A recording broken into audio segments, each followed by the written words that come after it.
ਕੋਈ ਬੰਦਾ ਟੱਕਰਿਆ ਸਾਂਝਾ ਪੁਰਾਣਾ ਜਿਹੜਾ ਬਜ਼ੁਰਗਾਂ ਨੂੰ ਜਾਣਦਾ ਸੀ? ਉੱਥੇ ਚੱਕ ਦੇ ਵਿੱਚ ਇੱਕ ਬਜ਼ੁਰਗ ਸੀਗੇ, ਉਹਨਾਂ ਨਾਲ ਗੱਲਬਾਤ ਹੋਈ। ਉਹਨਾਂ ਨੂੰ ਸਾਰਾ ਪਤਾ ਸੀ, ਨਾਂ ਦਾ ਪਤਾ ਸੀ, ਉਹਨਾਂ ਨੂੰ ਪਤਾ ਸੀ ਕਿਹੜਾ ਬੰਦਾ ਕਿਹੜੇ ਘਰ 'ਚ ਰਹਿੰਦਾ। ਹਾਂਜੀ, ਸਾਡੇ ਬਾਬਿਆਂ ਦਾ ਨਾਂ ਦਾ ਉਹਨਾਂ ਦੇ। ਹਾਂਜੀ, ਦਵਾਈ ਮਿਲ ਗਈ ਸੀ। ਗਵਾਹੀ ਮਿਲ ਗਈ।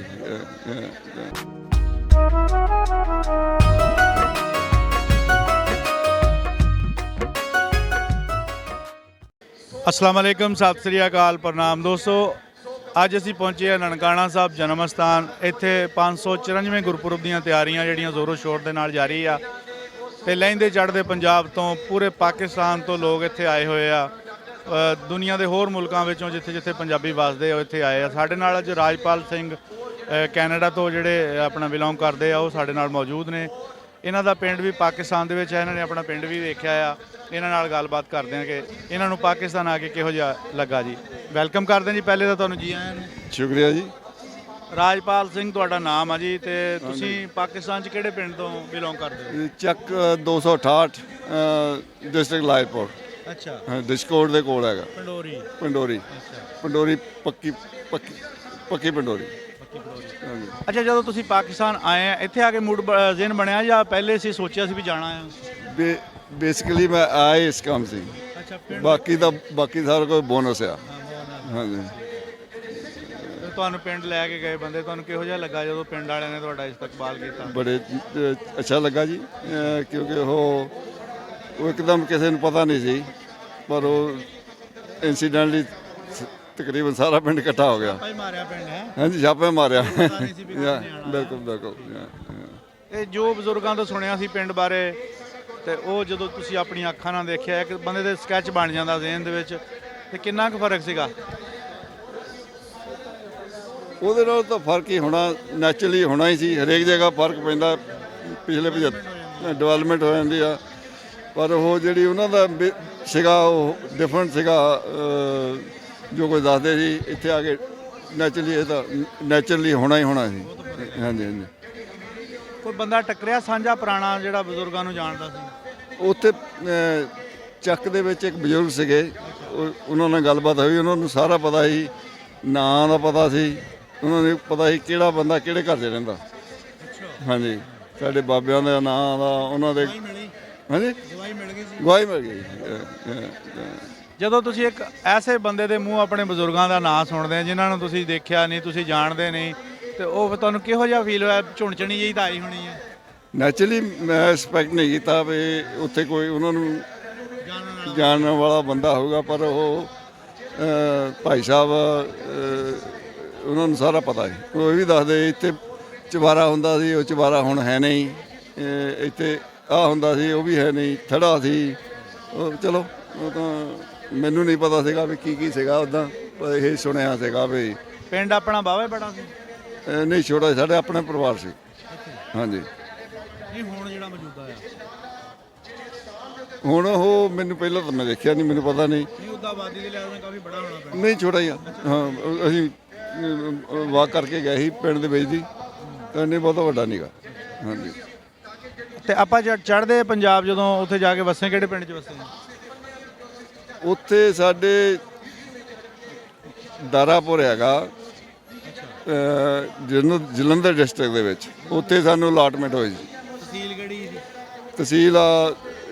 ਤਹਿਸੀਲ ਵੀ ਜਲੰਧਰ ਹੀ ਹੈ। ਹਾਂਜੀ। ਦੁਆਬੇ ਦੇ? ਹਾਂਜੀ, ਦੁਆਬੇ ਦੇ। ਆਪਣੇ ਕੋਲ ਬਜ਼ੁਰਗ ਦੱਸਦੇ ਸੀ ਵੀ ਸਹੀ ਸਲਾਮਤ ਚੱਲ ਗਏ ਸੀ, ਜਾਂ ਕੋਈ ਨੁਕਸਾਨ ਤਾਂ ਨਹੀਂ ਹੋਇਆ ਸੀ? ਨਹੀਂ, ਕੋਈ ਨੁਕਸਾਨ ਨਹੀਂ ਹੋਇਆ, ਸਾਰੇ ਸਹੀ ਸਲਾਮਤ ਗਏ ਸੀ।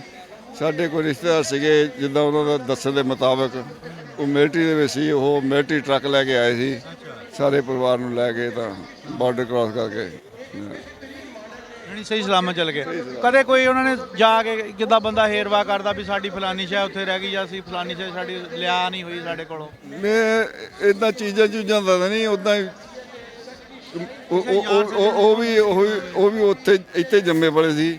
ਮੇਰਾ ਬਾਬਾ ਵੀ ਇੱਥੇ ਬੌਰਨ ਸੀਗਾ, ਤਾਂ ਨੈਚੁਰਲੀ ਫਿਰ ਉਹਨੂੰ। ਨਹੀਂ, ਵੀ ਕੋਈ ਯਾਰ ਦੋਸਤ ਹੁੰਦਾ ਜਿਹਨੂੰ ਬੰਦਾ ਬਜ਼ੁਰਗ ਆਪਣੇ ਰੋਂਦੇ ਹੀ ਮਰ ਜਾਂਦੇ ਵੀ ਯਾਰ ਉਹ ਮੇਰਾ ਬੜਾ ਬੇਲੀ ਸੀਗਾ। ਹੈਗੇ ਸੀ, ਪਰ ਹੁਣ ਮੈਨੂੰ ਨਾਂ ਦਾ ਚਿੱਤ ਭੁੱਲ ਗਿਆ। ਛੋਟੇ ਹੁੰਦੇ ਜੋ ਬਾਬਾ ਹੁਣੀ ਸਟੋਰੀ ਦੱਸਦੇ ਹੁੰਦੇ ਸੀ, ਤਾਂ ਮੁੜ ਕੇ ਤਾਂ ਫਿਰ ਉਹ ਸਾਨੂੰ ਵੀ ਭੁੱਲ ਗਿਆ, ਅਸੀਂ ਬੁੜੇ ਹੋ ਗਏ। ਅੱਛਾ, ਪਹਿਲੀ ਵਾਰੀ ਪਾਕਿਸਤਾਨ ਆਏ? ਹਾਂਜੀ ਪਹਿਲੀ ਵਾਰ ਯਾ ਪਹਿਲੀ ਤੇ ਕਿੰਨੇ ਦਿਨਾਂ ਦਾ ਵੀਜ਼ਾ? ਮੇਰੇ ਕੋਲ 30 ਦਿਨਾਂ ਦਾ, ਪਰ ਮੈਂ ਕੱਲ ਨੂੰ ਚਲ ਜਾਣਾ ਸੀ। ਉਹ ਕਿਉਂ ਜੀ? ਉਹ ਪਿੱਛੇ ਘਰੇਲੂ ਹੁੰਦੇ ਆ, ਮਜਬੂਰੀ ਆ। ਹਾਂਜੀ।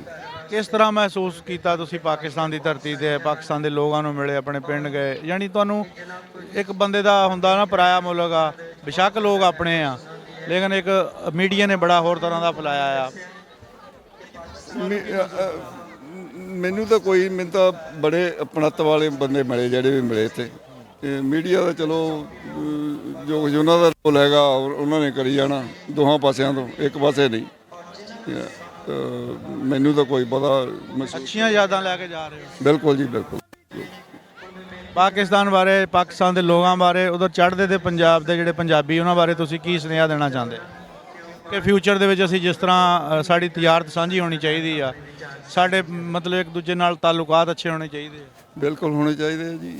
ਇੱਕ ਦਿਨ ਤਾਂ ਹੋਣੇ ਹੀ ਆ, ਜਿੰਨੇ ਛੇਤੀ ਹੋ ਜਾਣਗੇ ਉਨੇ ਚੰਗਾ। ਯਾਨੀ ਇਹ ਤੁਹਾਡਾ ਕਹਿਣ ਦਾ ਮਤਲਬ ਹੈ ਕਿ ਅਖੀਰ ਇਹਦੀ ਇਹੀ ਹੈ ਵੀ ਤਾਲੁਕਾਤ ਅੱਛੇ ਹੋਣੇ ਆ। ਹੋਣੇ ਹੈਗੇ ਇਹ ਕਦੋਂ ਕਰਨੇ ਆ, ਕਿੰਨੀ ਛੇਤੀ ਕਰਨੇ ਆ, ਉਨਾ ਹੀ ਫਾਇਦਾ ਹੋਣਗੇ, ਉਨਾ ਚੰਗਾ।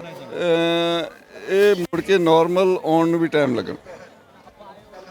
ਲੋਕ ਤਾਂ ਚਾਹੁੰਦੇ ਆ। ਜਨਰੇਸ਼ਨ ਜਿਹੜੀਆਂ ਹੈਗੀਆਂ ਨਾ, ਉਹਨਾਂ ਦੇ ਵਿੱਚ ਉੱਦਾਂ ਦੀ ਨਫ਼ਰਤ ਕੋਈ ਕਹਿ ਲਓ, ਜਾਂ ਉਹਨਾਂ ਦੇ ਪਰਸੈਪਸ਼ਨ ਬਣ ਗਈ ਹੈਗੀ ਆ ਕਿ ਅਸੀਂ ਕੌਣ ਆ, ਸਾਡੀ ਪਾਸੇ ਵਾਲਿਆਂ ਦੀ ਪਰਸੈਪਸ਼ਨ ਬਣ ਗਈ ਤੁਸੀਂ ਕੌਣ ਆ।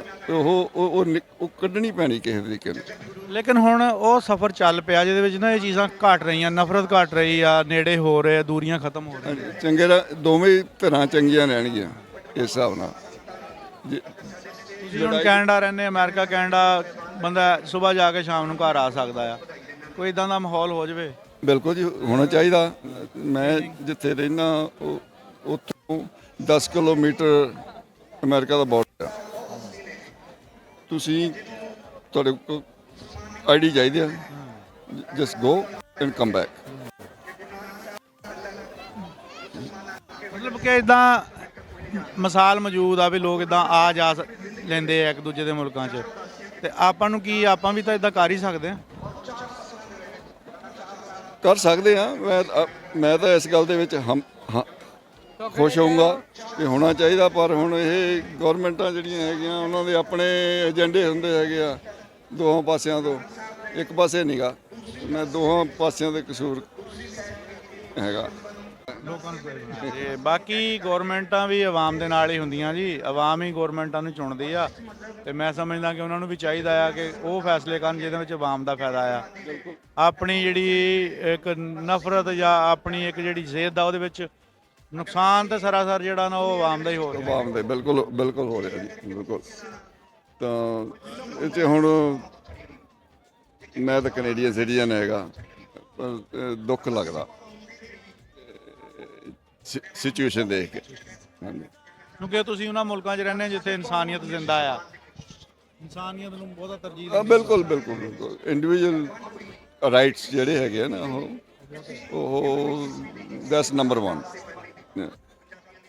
ਸਰਦਾਰ ਰਾਜਪਾਲ ਸਿੰਘ ਹੁਣੀ ਕੈਨੇਡਾ ਤੋਂ ਸਾਡੇ ਨਾਲ ਸੀਗੇ ਜੀ। ਇਹਨਾਂ ਨੇ ਪਾਕਿਸਤਾਨ ਦੇ ਵਿੱਚ ਥੋੜ੍ਹਾ ਜਿਹਾ ਟਾਈਮ ਗੁਜ਼ਾਰਿਆ, ਜਿਹਦੇ ਵਿੱਚ ਆਪਣਾ ਪਿੰਡ ਵੀ ਦੇਖਿਆ, ਉਹ ਯਾਦਾਂ ਵੀ ਲੈ ਕੇ ਜਾ ਰਹੇ ਆ। ਇੱਕ ਪੁਰਾਣੀ ਹਸਰਤ ਜਿਹੜੀ ਪਿੰਡ ਦੇਖਣ ਦੀ ਅਸੀਂ ਪੂਰੀ ਹੋਈ ਆ। ਤੇ ਸਾਡੇ ਨਾਲ ਜੁੜੇ ਰਹੋ ਜੀ, ਅਸੀਂ ਤੁਹਾਨੂੰ ਇਸੇ ਤਰ੍ਹਾਂ ਦੀਆਂ ਪਿਆਰ ਮੁਹੱਬਤ ਵਾਲੀਆਂ ਵੀਡੀਓ ਜਿਹੜੀਆਂ ਤੁਹਾਡੇ ਨਾਲ ਸ਼ੇਅਰ ਕਰਦੇ ਰਹਾਂਗੇ ਜੀ। ਰੱਬ ਰਾਖਾ ਜੀ।